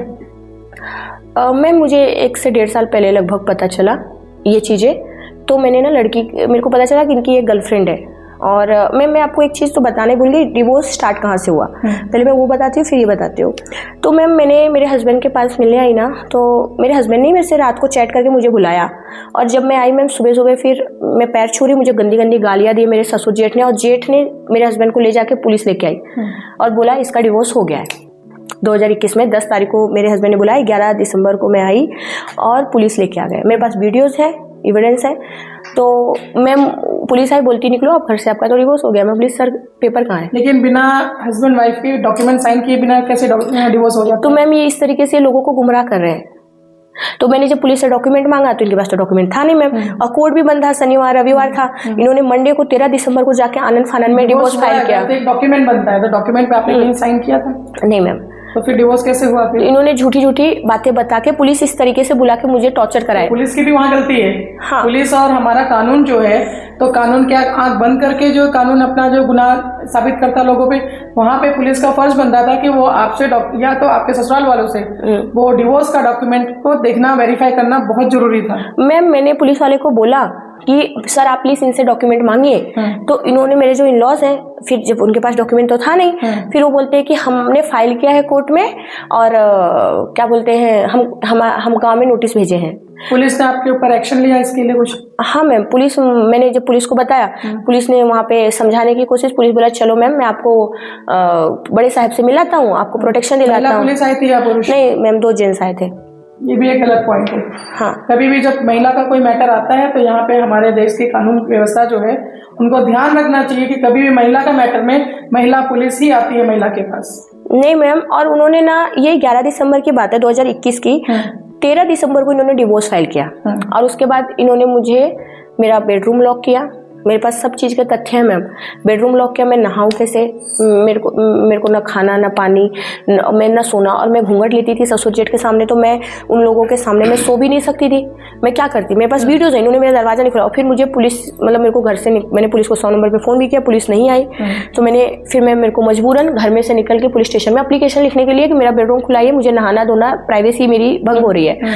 तो पुलिस जब मुझे, अच्छा अभी मैं आप यहाँ पे रोकना चाहती हूँ, जैसे कि आपने इतने सालों से सारी मतलब जो भी पीड़ा है वो आपने सही, लेकिन अचानक से 2021 में आपके पास ये हिम्मत कैसे आई कि आप पुलिस तक गई? मैम बहुत ज़्यादा जब अत्याचार हो जाता है ना, तो आदमी के पास ऑटोमेटिक मतलब हिम्मत आ ही जाता है। जब दूसरी चीज़ है कि मुझे इन्होंने पुलिस ही बुला के मुझे घर से निकालने की कोशिश की, तो मुझे ये पुलिस को इन्फॉर्म करना मतलब पड़ा कि अगर मैं अब नहीं करूँगी तो मैं क्या करूँ, मेरे पास कोई चारा ही नहीं बचा, ऑप्शन ही नहीं बचा मैम। तो फिर पुलिस ने मुझे वहाँ बैठा के रखी, बोले तुम्हारे पति को बुलाओ। पति को इन्होंने नासिक भेज दिया। और उसके बाद जब मेरे मतलब पुलिस मुझे लेके आई छोड़ने ससुराल, तो मेरी सास ने ड्रामा चालू कर दिया कि ओ साहेब, मैंने तो अपने बेटे बहू को घर से निकाल दिया है, अब तो मेरा हार्ट अटैक आ रहा है, मैं मर रही हूँ, मेरा पति मर रहा है, हम मर जाएंगे, हम सुसाइड कर लेंगे, हम इसको घर में नहीं रखेंगे। दरवाजा ही नहीं खोला मेरी सास ने, मतलब 2 डोर है, सेफ्टी डोर ही है। तो पुलिस भी थक गई। मैं 2 ट्रक पुलिस भर के आई, पहले 2 पुलिस वाले आए, फिर एक जीप आई, फिर बड़ी गाड़ी वाली आई। ये रात भर ड्रामा हुआ, इन लोगों ने मेरे को घर में नहीं लिया। पुलिस को मैंने बोला सर आप मुझे यहीं छोड़ दो, मैं मरूंगी कटूंगी यहीं मरूंगी, मैं आपके आपके साथ नहीं जाऊँगी। बट पुलिस बोला कि हम आपको नहीं छोड़ सकते हैं, आपके साथ खतरा हो जाएगा, आप मेरे साथ चलो। मैम 6 दिन लगभग 4 दिन तो मैं पुलिस स्टेशन में रही, जीआईडीसी। पूरा दिन मैं बैठी रहती थी। रात को मुझे एक रूम में वो जो पुलिस इंस्पेक्टर थी बहुत अच्छी थी, उन्होंने मुझे गद्दा बिद्दा बिस्तर उस्तर दे देते थे। बिना किसी गलती का मैंने पुलिस स्टेशन में रात गुजारी। और इनके घर की मैं बहुत ही, इन लोग को ये भी डर नहीं लगा कि मतलब ऐसे सिचुएशन में हम ये चीज़ें कर रहे हैं। फिर मैम मैं थक गई, कुछ नहीं होता था, पूरा दिन बैठी रहती थी, पूरा दिन मैं बैठी रहती थी। बाद में ना मुझे पुलिस वाले ने बोला बेटा यहाँ पे कुछ नहीं होगा, हम तुम्हारे पिता समान हैं। तो ये जो जीआईडीसी के एक इंस्पेक्टर थे, आई थिंक सो हवलदार या कुछ भी रहे होंगे, उन्होंने मुझे बोला कि मैं आपके पिता समान हूँ बेटा, और पिता समान हूँ, और जो है आप यहाँ पे कुछ नहीं होगा, आप बलसाड़ जाइए, वहाँ पे डीएसपी ऑफिस में तो कार्रवाई होगी, आप कितने दिन पुलिस स्टेशन रहने वाले हो।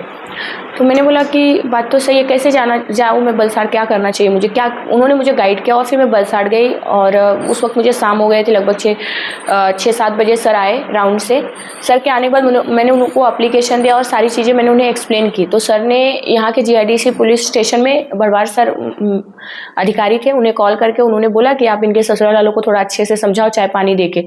फिर जाके सर वहाँ से मैं रात में मैं कहाँ रहती, फिर उन्होंने मुझे सखी वन स्टॉप सेंटर में भेजा। नेक्स्ट डे उन्होंने बरवार साहब को बोला था कि ये चीज़ करना है। और सर पुलिस वालों ने पूछा कि आपको कहाँ रहना है। मैंने पुलिस वाले को, मतलब मुझे ऐसे ही था कि अगर मेरा ससुराल नहीं है तो फिर मैं कहाँ जाऊँ, क्या करूँ। तो फिर वहाँ पे मेरी मम्मी का कॉल आ रहा था, उन्हें पता चला सखी वन स्टॉप सेंटर वालों को कि मेरी फैमिलीज़ हैं यहाँ पे। तो फिर मेरे चाचा उसको कांटेक्ट किए और चाचा मुझे वहाँ सखी वन स्टॉप सेंटर से रिसीव किया और उन्होंने बरवार सर के ऑफिस में लेके आए। वहाँ लाने के बाद सर जब आमने सामने मेरे ससुराल वालों को बुलाया गया तो भरवार सर के सामने मेरी सास रोना धोना, मेरा जेठ रोना शुरू कर दिया और मेरे ससुर रोना लगे और मेरे हस्बैंड इस तरीके से ऐसे सिर्फ खड़े रहे और उन्होंने एक ही रट लगाई थी कि मैं इसके साथ अब नहीं रहूँगा। जबकि जब ये सारी चीज़ें हो रही थी, मैंने मेरे हस्बैंड से पूछा था क्या आप आपकी फैमिली की वजह से मुझे छोड़ दोगे, ये लोग इस तरीके से आपको बोल रहे हैं, आप इनके कहने पे मेरे लिए पुलिस बुलाए, मेरा गलती क्या, मैंने क्या किया आपके साथ, आपने मुझे कल बुलाया था इसलिए मैं आई थी। तो उन्होंने मुझे बोला कि जो मेरी फैमिली बोलेगी मैं वही करूँगा, मेरे पास ये रिकॉर्डिंग है, अगर मैं झूठ बोलूँ तो मैं ये सारी चीज़ें प्रूफ कर सकती हूँ। तो फिर वहाँ पे पुलिस वाले ने काफ़ी समझाया बट ये लोग ड्रामा शुरू कर दिए। पुलिस भी थक गई समझा के। फिर पुलिस ने मुझे बोला बेटा मैं अभी यहाँ पे आप दोनों का स्टेटमेंट रिकॉर्ड कर रहा हूँ और आप एक अच्छा एडवोकेट कीजिए और इनको सबक सिखाइए कि किसी के घर की बेटी के साथ गलत नहीं करना चाहिए। और फिर सर वहाँ पे स्टेटमेंट रिकॉर्ड हुआ और मुझे बोला कि आप बेटा कल्याण जाओ, आपके मम्मी पापा जहाँ रहते हैं और आप वहाँ से केस लड़ो। मेरे पास कोई ऑप्शन ही नहीं बचा। मैं वहाँ जाने के बाद मैंने एडवोकेट हायर किए, मैंने महिला तकरार में एक एप्लीकेशन दिया कि आप इनको भी बुला के मुझे भी बुला के समझाया जाए और मेरा रिश्ता बच जाए और सारी चीज़ें सही हो जाए। सर इस दौरान ये चीज़ें हुई कि जब ये सारी चीज़ें तो मेरे जो चाचा हैं और मेरी जो और फैमिली है उन्हें लगा कि हम एक बार एक समाज में कुछ लोगों से बातचीत करके ये सॉल्व करें। कोर्ट कचहरी में काफ़ी समय भी बिगड़ेगा, छोटे छोटे बच्चे अपने पेरेंट्स से दूर रहेंगे, चीज़ें खराब होंगी। इस दौरान हम शिवगिरी जी के ऑफिस गए और इसमें इन्वॉल्व थे शिवगिरी जी थे, मुकेश तिवारी थे और पहलवान जी थे और राकेश रॉय। पहले हम राकेश रॉय के पास गए, उन्होंने सजेस्ट किया कि आप उस समाज के जो अच्छे लोग हैं आप उनसे बात कीजिए। फिर शिवगिरी जी ने हमारे ससुराल वालों को बुलाया, वहाँ पे कुछ टर्म्स और कंडीशन रखा, उन्होंने सारी चीज़ें रखी, मैंने सब कुछ माना। मैंने ये बोला कि आप मुझे घर में रखिए, इन्होंने बोला हम नहीं रखेंगे। तो मैंने वहाँ पे ये बोला कि ठीक है अगर आप नहीं रखना चाहते तो जो आपका घर है राजमोती में आप मुझे वो रहने के लिए दीजिए। मैंने वहाँ पे खुद के नाम से मैंने प्रॉपर्टी नहीं मांगी थी, मैंने बस ये बोला था मुझे रहने के लिए जगह दी जाए मेरे बच्चों के साथ में और मेरे बच्चों का स्कूल में प्रॉपर एडमिशन कराया जाए और मुझे महीने के 25 से 30 हज़ार रुपये खर्चे दिए जाए। मैंने 2021 में ये चीज़ें मैंने बोली थी।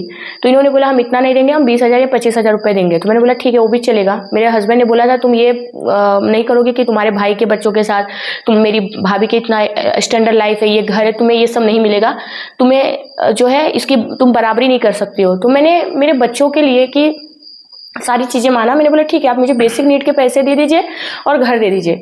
बट मेरे ससुराल वाले वो भी नहीं देना चाहे और शिवगिरी जी के सामने इन्होंने एक्सेप्ट किया, बाद में मुकेश चाचा के सामने, और इन्होंने मेरे सामने कंडीशन रखी कि आप लिखा पढ़ी करो जिसमें आप गुजराती में रहेगा। मैंने वहाँ पे डिनाई किया, मैं इंग्लिश या हिंदी में लिखूंगी जो कुछ भी आप लिखाओगे मुझसे। इन्होंने बोला एडवोकेट हमारा रहेगा, हमने बोला बिल्कुल नहीं मेरा एडवोकेट रहेगा, या दोनों के वहाँ पे शर्तें होंगी जो हुआ है या चीज़ें हैं, आप कुछ क्वेश्चंस बोलेंगे मैं मानूंगी। उन्होंने बोला आप अपनी फैमिली से रिश्ता नहीं रखोगे, आप कांटेक्ट नहीं करोगे अपने पेरेंट्स से। मैंने सब चीज़ों पे एग्री किया। जब उन्होंने बोला कि आप लिख के दो कि आप सुसाइड नहीं करोगे, मैंने वहाँ पे एग्री नहीं किया, बिकॉज मैंने कभी सुसाइड की धमकी नहीं दी थी। मैं क्यों लिख के दूँ? कल आप मुझे मार डालो तो मैं कैसे यकीन करूँ? और इन्होंने मुझे वो घर भी नहीं दिया, इन्होंने मुझे रेंट पे रखने की बोले कि हम रेंट पे रखेंगे और 2, 5, 10 हज़ार रुपये हम संजय मतलब मेरे हस्बैंड के अकाउंट में रखेंगे, आप उसी से सर्वाइव करना है। तो मैं कैसे इन पे ट्रस्ट कर सकती थी? मैंने बोला बिल्कुल नहीं, ये चीज़ें हैं। और फिर इन्होंने बाद में टाइम लिया 10 दिन का और इन्होंने डिनाई कर दिया। आपने अभी जिन महापुरुषों का नाम लिया, हाँ, इन्होंने कुछ रिटर्न में आपके ससुराल पक्ष से कुछ रिटर्न में नहीं लिया कि मतलब लिख करके दें तो आपको घर रहने के लिए और कुछ पैसे जो आपके बच्चों और आपके खर्चे के लिए हर महीने सफिशिएंट वो आपको मिलता है? बिल्कुल नहीं मैम, रिटर्न में जबानी बातें हुई थी। बट मेरे पास कॉल रिकॉर्डिंग है, जब मुझे फोन करके यहाँ से बोला गया कि आपके ससुराल वाले बेटा आप नहीं रखना चाहते, हम कुछ नहीं कर सकते हैं, आप जाओ कोर्ट में, कोर्ट से लड़ो। तो मेरे पास कोई ऑप्शन ही नहीं बचा कोर्ट में जाने के लिए। अब यहाँ से सर केस चालू होता है। इन्होंने 1 साल तक मुझे नोटिस नहीं भेजी। मैं 2021 से अभी तक मैं केस लड़ रही हूँ कोर्ट कल्याण कोर्ट और वापी में मैं देख ही रही हूँ। इसी दौरान मुझे पता चला कि मेरे हस्बैंड का प्राची तिवारी नाम की एक लड़की से अफेयर चल रहा है। प्राची तिवारी कौन है? विनोद तिवारी, तारा बहन तिवारी की लड़की है जो नेपचून टावर में। मैम मतलब ये लोग वापी के हैं या मुंबई से? कि नहीं मैम, ये वापी के ही हैं। जलाराम मंदिर के पास है इनका नेपचून टावर, वहाँ पे रहते हैं। आपके पति के साथ संपर्क कैसे हुआ? मतलब कहीं मुलाकात, कैसे मुलाकात, मतलब किस तरीके से? मैम मुझे 2 स्टोरीज पता चली है बट कंफर्म नहीं है। एक तो मेरे जो इन लॉज के रिलेटिव हैं, उन्होंने इनसे मतलब मिलवा के दिया, रिश्ता ला के दिया है। और एक ये लोग जो मेरे आपकी शादी होने के बाद उनके लिए शादी के लिए रिश्ता लाया गया? हाँ, ये अभी मैम ये केस के दौरान, ये कोर्ट में मैटर डालने के बाद साजिश करके डिवोर्स फाइल करके उसके बाद ये लड़की जो है प्राची तिवारी करके, इसको मैंने सुना है कि मेरे मतलब कुछ रिलेटिव वापी में ही रहते हैं जिन्होंने इससे मीट करा के दिया हुआ है। तो मेरे को जब प्राची के बारे में पता चला तो मैंने प्राची से कांटेक्ट करने की कोशिश की। मैंने इंस्टाग्राम पे उसे मैसेज किया और मैंने उसको पूछा कि आप संजय पांडे को कैसे जानते हो? तो वो पहले मुझे इग्नोर की। फिर उसने बोला कि मैं नहीं जानती हूँ। मैंने बोला आप मेरे हस्बैंड हैं और ऐसा ऐसा है, आप जानते हो आपके मैंने उसको बताया कि देखो मैंने आपके इंस्टाग्राम पे भी देखा है, चीज़ें सच बता, मुझे आपको कुछ बताना है, प्लीज़ आप मेरे से बात करिए। मैंने सोचा उसको सारी रियलिटी पता नहीं होगी तो मैंने उसे बताने की कोशिश की। तो उसने मेरे से इंस्टाग्राम पे कॉल पे बात किया और चैट में भी मैंने उसको सारी स्टोरी बताई। देखो मेरा डिवोर्स नहीं हुआ है, मेरे हस्बैंड को ये लोग मैनिपुलेट करते हैं, प्लीज़ आप हमारा रिश्ता खराब मत करो। तो उसने मुझे बोला कि ये हम लोग एक दूसरे से प्यार करते हैं। तो मैंने उससे पूछा कि मेरे हस्बैंड ने आपको मेरे बारे में, बच्चों के बारे में नहीं बताया था? तो वो बोली कि बताया था। आपने उससे ये सवाल नहीं किया कि एक आदमी जिसकी पत्नी भी है, हाँ, जिसके 2 बच्चे भी हैं, ऐसे आदमी के साथ वो प्यार कर रही है तो उसे अपना भविष्य क्या उज्जवल दिख रहा है आगे? हाँ, मैंने मैम ये क्वेश्चन उससे किया तो बोलती है कि पता नहीं कैसे हुआ, आपके हस्बैंड बोल रहे थे कि मेरी बीवी ने मुझे बहुत मेंटली टॉर्चर किया, मुझे छोड़ के भाग गई है, मैं अकेले रहता हूँ, ये वो बोल के मुझे बोला। तो मैं उसके मतलब प्यार करने लगी, ये सारी चीज़ें हुआ। तो मैंने उसको समझा कि ठीक है कोई बात नहीं, आपको नहीं पता था बट आप अब इस चीज़ से बाहर निकल जाओ, क्योंकि मेरे हस्बैंड जो है वो 40 ईयर ओल्ड है, वो लड़की 25 साल की है। और मुझे लगा कि शायद ना समझ है, इसके लिए मैंने उसे समझाने की चीज़ें कोशिश की। बट वो लड़की इतनी सातिर है मैम, मेरे से बोली कि मैं आपके हस्बैंड से अभी मेरा कोई कांटेक्ट नहीं है, जबकि वो डेली उसका आना जाना मेरे ससुराल में रहता था, पूरा दिन के दिन रहती थी घर पे, रात को 10 बजे आना जाना ऐसे चला। इसमें आपके ससुराल वाले सभी लोगों की रजामंदी है? हाँ, पूरी ससुराल नहीं, बिल्कुल मैम, उन्होंने ही लेके आया उसको घर में।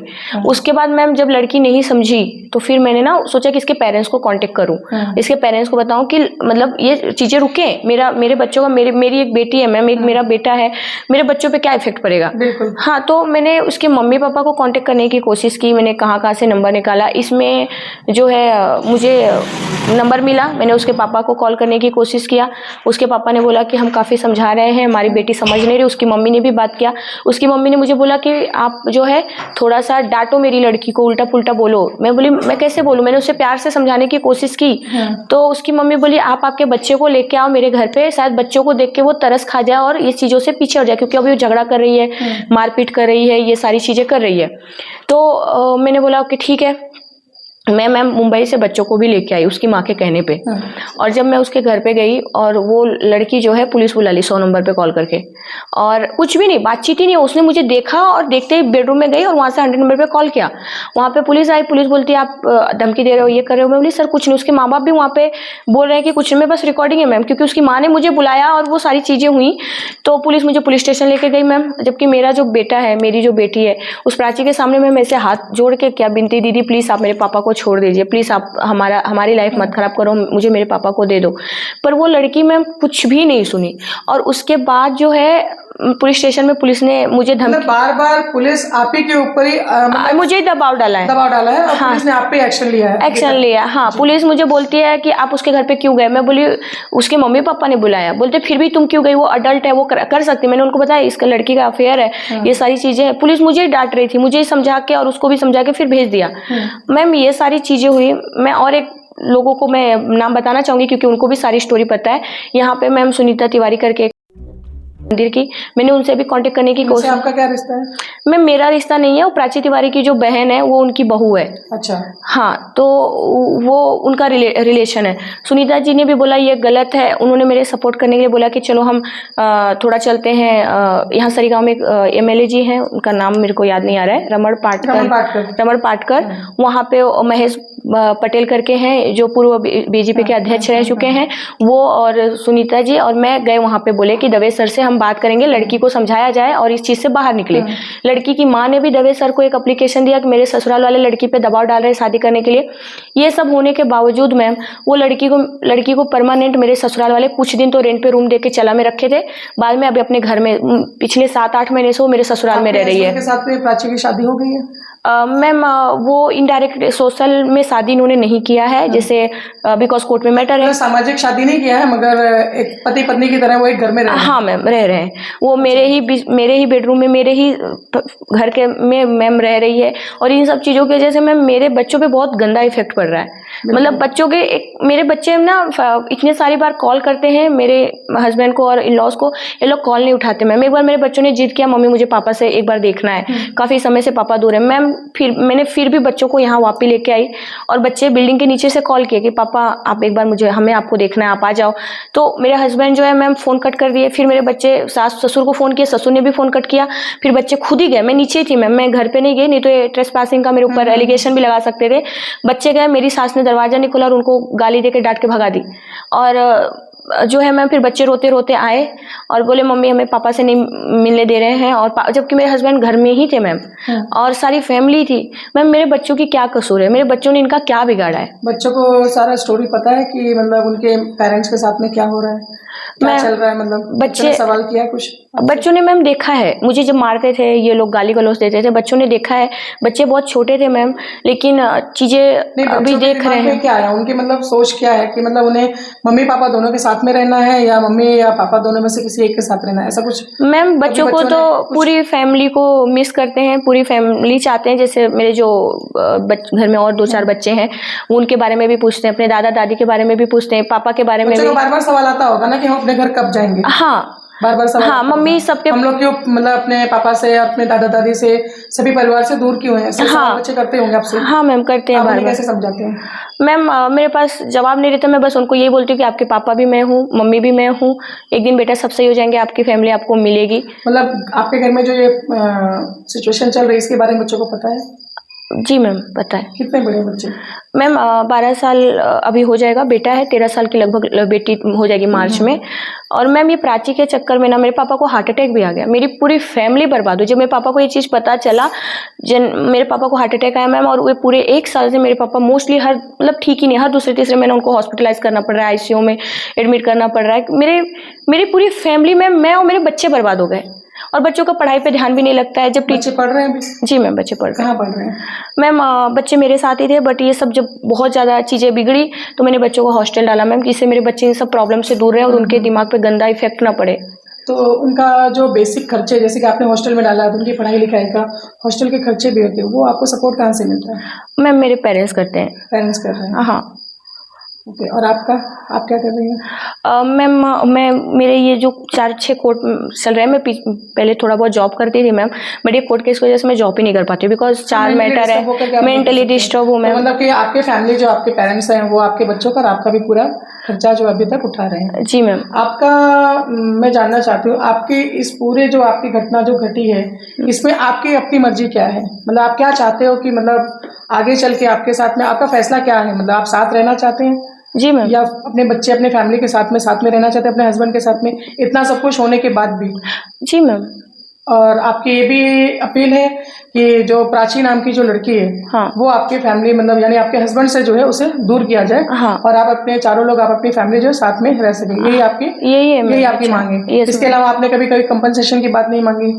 जी बिल्कुल नहीं मैम। कभी नहीं मांगी आपने? नहीं। कभी अपने खर्चे के लिए, अपनी निजी मांगा मैम, जो डिवोर्स इन्होंने फाइल किया है उसमें मैंने, क्योंकि मेरी फैमिली ऑलरेडी परेशान है, मैं और मुंबई में मैं सर्वाइव कर रही हूँ मैम, बहुत ज़्यादा एक्सपेंसेस चीज़ें हैं, तो मैंने डिवोर्स में मैंने इंट्री मेंटेनेंस की डिमांड की। मेरे ससुराल वाले बाय प्लानिंग, जबकि मेरे हस्बैंड अच्छा खासा लग्जरियस लाइफ जीते, अच्छा खासा इनकम है उनकी, बिजनेस है, उन्होंने दिखाया कि वो 15,000 का जॉब करते हैं, और कोर्ट ने मुझे 15,000 एज अ वाइफ उन्होंने मुझे ऑर्डर दिया।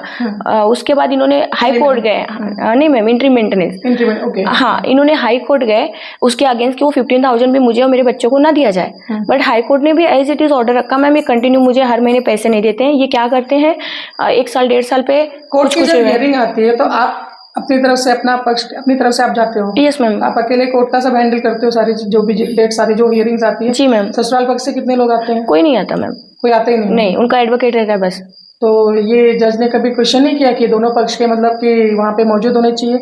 मैम उनके एडवोकेट झूठ बोलते हैं, जैसे मोस्टली डेट ही पड़ रही है, चीजें मैनिपुलेट करते हैं। ये जो आपने डिवोर्स केस इन लोगों ने डाला है, इसको कितने साल हो गए? मतलब मैम 2021 से अभी 26 चल रहा है, 5 साल हो गए। मतलब इस पे सिर्फ अभी तक डेट पे डेट, तारीख पे तारीख, तारीख पे तारीख चल रही है, इसका अभी तक कोई डिसीजन नहीं आया है? नहीं कोई मैम डिसीजन। आपसे कोर्ट ने या वकील ने आपका मतलब आपको क्या मतलब सलाह दे रहे, क्या कहना चाहते हैं वो लोग? मैम मुझे यही बोलते हैं कि बेटा कोर्ट का मैटर, इसमें टाइम लगेगा बट आपको इंसाफ मिलेगा। कितना टाइम लगेगा? 5 साल तो मेरे ख्याल से बहुत बड़ा लंबा समय हो गया है। क्योंकि मैम इन्होंने टाइम खींचा, इन्होंने एविडेंस नहीं, 1.5 साल तो एविडेंस पे ही मैटर लगभग रहा, इन्होंने एविडेंस फाइल नहीं किया, इन्होंने अभी रिसेंट में एविडेंस फाइल किया, तभी क्रॉस होगा, उसके बाद मेरा एविडेंस आएगा, मतलब ये मैटर जो है चीज़ें हैं। और मैम मतलब मोस्टली ये मुझे हरेश कर रहे हैं मैम कि मैं टूट जाऊं, मैं इन्हें डिवोर्स दे दूं। इन्होंने मुझे बहुत टॉर्चर किया डिवोर्स देने के लिए। आपको पूरा प्रेशर आ रहा है कि आप डिवोर्स दे करके केस को खारिज कर दें? हाँ, खारिज कर दें मैम। और उसके बाद फिर मतलब उनका अगला मतलब क्या स्टेप है फिर? आपको मतलब जो आपके खर्चे का, निजी खर्चा, आपके बच्चों के खर्चे का, उसकी जवाबदारी कौन लेगा? मैं और मेरे बच्चे भाड़ में जाए, उनको मुझसे, मेरे बच्चों से कभी कोई मतलब ही नहीं था। मेरे हस्बैंड जैसे हैं ना मैम, उन्हें कोई भी मैनिपुलेट कर सकता है, जैसे आतंकवादियों को लोग मैनिपुलेट करते हैं ना, एक अच्छा खासे जो मैनिपुलेट करके उन्हें आतंकवादी बना दिया जाता है, इतना खतरनाक, उसी तरीके से जो मेरे इन-लॉज हैं ना, मेरे हस्बैंड को मैनिपुलेट करते हैं, और मेरे हस्बैंड जो वो बोलते हो वही चीज़ें वो करते हैं, उनको ना कुछ दिखाई देता है ना समझ। बट मैम आप मुझे बताइए कि ये समाज भी मुझे यही प्रेशर कर रहा है कि वो आगे बढ़ गया, तुम भी बढ़ जाओ। कैसे बढ़ जाओ? मेरे 2 बच्चे हैं। ये सब आपसे किसने कहा? सारे लोग मैम, मतलब मोस्टली। किन लोगों ने कहा आपसे ये बात? मैम चीजें ऐसी है कि मैं नाम नहीं ले सकती हूँ। मुझे नाम नहीं चाहिए, मतलब किन लोगों ने आपको ये सलाह दी कि आप आगे बढ़ जाओ? मैम जैसे कि इन लॉज में से ही हैं, कुछ समाज सोसाइटी के भी, आस पड़ोस के भी हैं।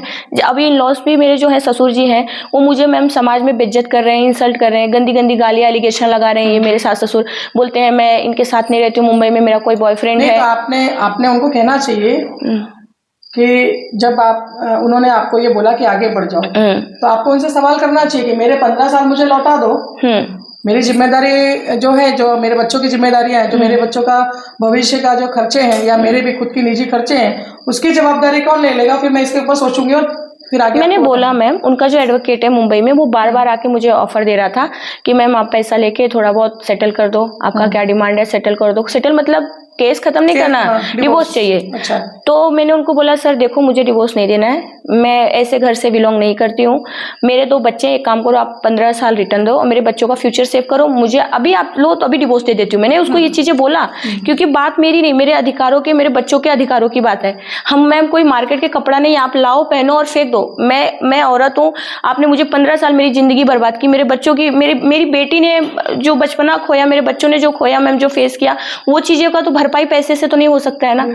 पैसा बहुत इंपॉर्टेंट है लाइफ में, लेकिन इतना मतलब हर चीज़ों को फुलफिल नहीं कर सकता है। मेरे बच्चों ने बाप होते हुए भी अनाथों की ज़िंदगी जी। मेरे बच्चे मैम जब स्कूल में बाकी पेरेंट्स के पापा जाते थे बच्चों को छोड़ने तो पूछते थे मम्मी हमारे पापा ऐसे क्यों हैं, हमें क्यों नहीं छोड़ने आते हैं। मैम आप सोच सकते हैं कि अगर दो बच्चे ना एक बच्चे का फादर अगर उसको एक साइकिल ला के दिया, एक टेडी बियर दिया ना, तो दूसरे बच्चों को वो कितना बुरा लगता है। तो यहाँ मेरे बच्चों के पास सब होने के बाद अगर उनका बाप नहीं, तो वो जो कमी है मैम ये बहुत बड़ी कमी है। ये चीज़ें ऐसी नहीं होंगी और फिर मेरी कोई गलती नहीं ना मैम। अब मैं आपको बताऊं, ये लोग मेरा सोसाइटी में इतना नाम खराब कर रहे हैं। मेरे जो सास ससुर हैं, जेठ जेठानी है, ये लोग की मेरा तो मुंबई में बॉयफ्रेंड है, मैं यहाँ रहना ही नहीं चाहती हूँ। ये लोग घर दे रहे थे, खर्चा उठा रहे थे, मैं इनके साथ रही नहीं। हम इतने अमीर आदमी हैं, हम एक बहू के साथ अच्छे से हैं तो उसके साथ क्यों नहीं रहते, मतलब ये सारी चीज़ें।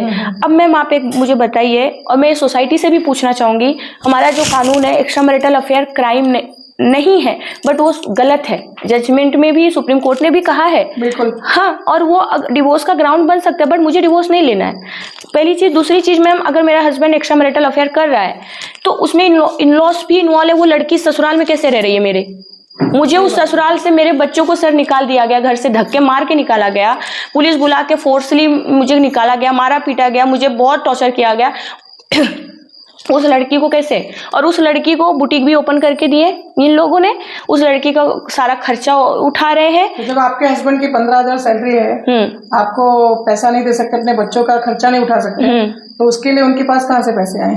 मैम ये सब प्लान है। ये मेरे जो जेठ है, हाँ मेरे जो जेठ है वो अपना ATM कार्ड या डेबिट कार्ड देते हैं, जिससे वो एक्सपेंसेस मेरे हस्बैंड के अकाउंट से नहीं, मेरे जेठ के अकाउंट से दिखे।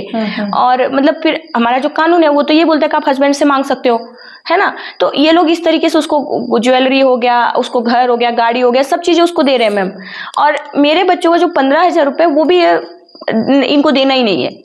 और यहाँ तक मैम मैं आपको अगर बताऊँ ना तो बहुत समझ जाएगा, इन्होंने इतना मुझे इन लोगों ने परेशान किया। और मार्केट में जो मुझे सबसे ज़्यादा दुख है कि जो मेरी छवि खराब कर रहे हैं, मेरे चरित्र पे उंगली उठा रहे हैं मैम, ये बहुत ही पीड़ादायक है, मुझे ये बर्दाश्त नहीं है मैम। और मेरे होते हुए मेरे अधिकारों का हनन हो रहा है कि जो मेरा ससुराल है, जहाँ मेरे पापा मम्मी ने शादी की, दहेज दिया, जहाँ पे बारात ले जाके लेके आए, मेरे बच्चों का जो घर है वहाँ पे वो पराई लड़की प्राची को ला के रखे हैं और उसके साथ पूरा अच्छे से सब फैमिली रह रहे हैं। तो ये मैम गलत है कि नहीं है? बिल्कुल गलत है। हाँ बिल्कुल गलत। और एक कानून का फायदा उठा रहे हैं कि क्राइम नहीं है एक्स्ट्रा मैरिटल अफेयर, ये बोल के उस लड़की को घर में रखा गया, अडल्ट है, वो कुछ भी कर सकती है। तो पत्नी का अधिकार कहाँ है मैम? फिर शादी क्यों करते हैं? सही बात है। और मैं मेरे बच्चों को कहाँ ले जाऊँ? मैं ये सोसाइटी से, और मैं जितने लोग भी ये चीज़ें देख रहे हैं, मैं उन सबसे ये रिक्वेस्ट करना चाहूँगी कि ऐसे फैमिली में आप सब कभी शादी मत करना। और मैं आपको ये भी बताना चाहूँगी कि मेरे ससुराल में ये मैं तीसरी औरत हूँ जिसके साथ ऐसा हुआ है। मेरे ससुराल में 2 औरतों को और छोड़ के दूसरी शादी की गई है, और अब मेरे साथ भी ये लोग यही कर रहे हैं। ये खानदानी पेशा हो गया है। हाँ, ये खानदानी पेशा हो गया है। जैसे कि अभी आपने चांदनी जी की आप बीती कहानी सुनी, एक महिला जो हमारे देश में बहुत ही सम्मानीय तरीके से देखी जाती है, हमारे समाज में भी, हमारे भारतीय संस्कृति में भी देखा जाए तो महिलाओं को एक देवी का रूप दिया गया है। लेकिन मैं समाज से ये सवाल करना चाहती हूँ कि जो ये दर्द भरी दास्तान चांदनी की उन्होंने अपनी आप बीती बताई है, उसमें सवाल ये नहीं है कि इंसाफ मिलेगा, सवाल ये भी नहीं है कि इंसाफ कब मिलेगा, सवाल ये भी नहीं है यहाँ पे कि बच्चे जो इनके 2 बच्चे हैं, सवाल मेरा ये है सभी से कि उन बच्चों का क्या दोष है। आज मासूम बच्चे जो होते हैं, जो छोटे बच्चे हर एक घर में जो जन्म लेते हैं, माता पिता के दोनों की रजामंदी से बच्चे जो घर परिवार में जो कि वंशज बढ़ाते हैं, आज के लोग की सोच और विचार ऐसे है कि लड़कियां होती है तो काफी नाखुश होते हैं, मगर चांदनी जी के केस में तो लड़की के साथ एक बेटा भी हुआ है जो उनके खानदान, उनके कुल का एक वारिस है। आज उस खानदान के लोगों को अपने वारिस के लिए जरा भी चिंता नहीं हो रही है। आज जो बच्चे, एक परवरिश जो होती है बच्चों की माता पिता के साथ, इतने छोटे बच्चों ने इतना कुछ अपनी माता के साथ होते हुए घटित घटनाएं देख लिया है। मैं हैरान हूं उन बच्चों की सोच और विचार से कि उन बच्चों के दिमाग पे, उनके जहन में, उनके विचार में और उनकी जो सहनशीलता है उस पर क्या बीत रही होगी। छोटे बच्चों का बचपन जो होता है ना, वो खेलने कूदने, हंसी मजाक, ठिठोले कहानियां दादी नानी और मम्मी पापा के साथ में होता है। लेकिन इन बच्चों ने इतनी बड़ी ऐसी आप बीती अपनी माता के साथ घटते हुए घटनाओं को देखा है ना, कि मुझे लगता है कि ऐसे बच्चे जो हैं उन्हें अभी कभी कभी उनको हॉस्टल में भेजा गया, आज उन बच्चों के आगे का भविष्य क्या है? वो जब अपना बचपन की तरफ मुड़ करके देखेंगे तो जो उनके ऊपर जो 12-15 साल के साथ जो घटना घटित हुई है, क्या उन्हें डराता नहीं है? क्या वो एक दहशत भरी उनके पीछे एक दास्तान नहीं बन गई है बच्चों के लिए? मुझे बहुत ही पीड़ा हुई है ये बच्चों का मैटर को सुन करके।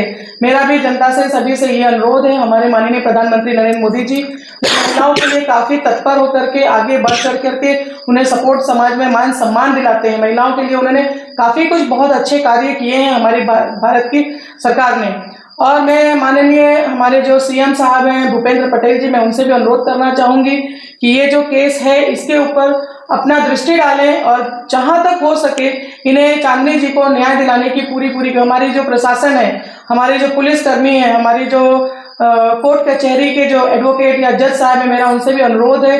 ये केस पिछले 5 साल से तारीख पे तारीख दे करके लंबा खींचा जा रहा है। इसके ऊपर सुनवाई करके इसे फैसले के अंतर्गत ला करके इसे फैसला सुनाया जाए।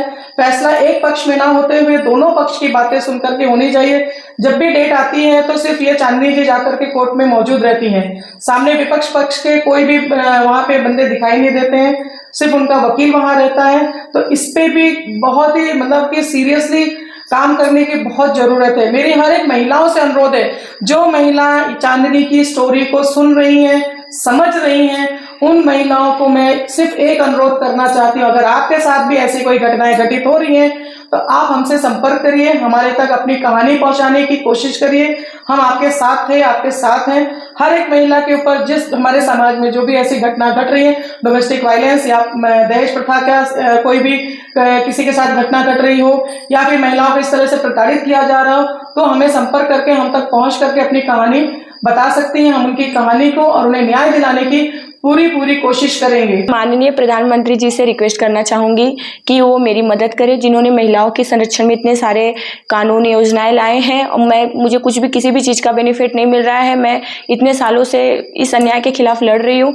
मैं महाराष्ट्र के सीएम जी से भी रिक्वेस्ट करना चाहूँगी कि वो मेरी मदद करें और महिला आयोग का भी आयोग से भी रिक्वेस्ट करना चाहूँगी, महिला आयोग से भी रिक्वेस्ट करना चाहूँगी कि वो आगे आएँ और मेरी मदद करें। और गुजरात के सीएम से भी मैं रिक्वेस्ट करना चाहूँगी और ये समाज की सारी महिलाओं से भी रिक्वेस्ट करना चाहूँगी कि जो इस तरीके से समाज में गलत गतिविधियाँ हो रही हैं, एक पत्नी और एक बच्चों को दर ठोकरें खाने के लिए मजबूर कर रहे हैं और एक बाहर की औरत को लाके घर में उसे पत्नी का और बहू का दर्जा दिया जा रहा है। मेरे साथ जो अन्याय हो रहा है, इस चीज़ को आप लोग प्लीज़ मेरी मदद करें। आप सबसे ये रिक्वेस्ट है और यहाँ के पुलिस प्रशासन से भी मैं रिक्वेस्ट करना चाहूँगी कि मेरे खिलाफ हो रहे इस अन्याय में प्लीज़ मेरा साथ दें कि मैं न्याय के लिए, अपने अधिकारों के, अपने बच्चों के अधिकारों के लिए और कल किसी और औरत के साथ ये चीज़ें ना हो, क्योंकि मेरी जैसी बहुत सारी औरतें जिनके साथ ये चीज़ें हो रही है बट वो सामने आके अपनी प्रॉब्लम को बता नहीं पा रही हैं।